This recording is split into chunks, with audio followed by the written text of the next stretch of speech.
بسم الله العدل. یک کشور با نفت زنده نیست، با گاز نفس نمیکشه، با معدن دوام نمیاره. کشور با مردمش کشور میشه. گرینلند رو ببینید، 2 برابر ایران وسعت داره، پر از یخ، پر از معدن، اما فقط 500,000 نفر. برای همینه که رئیس جمهوری کشور ابرقدرت میتونه راحت دربارش معامله کنه، چون سرمایه نداره، مردم نداره. حالا ژاپن رو نگاه کنید، به اندازه یه استان خراسان ماه، نه نفت داره، نه گاز داره، نه معدن داره، اما 120 میلیون نفر انسان داره.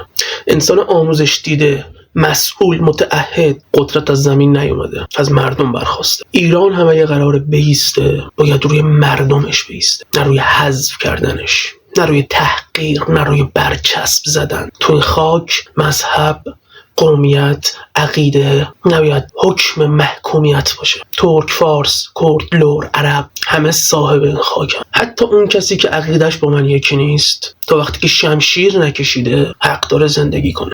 همونطور که پیامبر علی کردن. یهودی که مخالف و منتقد بود، تا وقتی که دشمنی نکرد در پناه قانون بود، و اگر دشمنی کرد فقط همون که شمشیر کشیده بود محکوم میشد. نه یک قوم، نه یک تفکر، نه یک باور. کشور رو مردم میسازن و با حزم مردم فقط ویرانی میمونه. حتی وهابیت که توی این خاک با تفکر نابودی شیعه پا به عرصه گذاشته، تا زمانی که شمشیر نکشیدن حق زیست دارن. شاید یک نفرشون در این تفکر مخالف این تفکر باشه و امیدوارم که این آتش به معجزه‌ای گلستان شود به مردم این سرزمین که زندگی از همین مردم عطر معنا به خود میگیرد. پاینده ایران.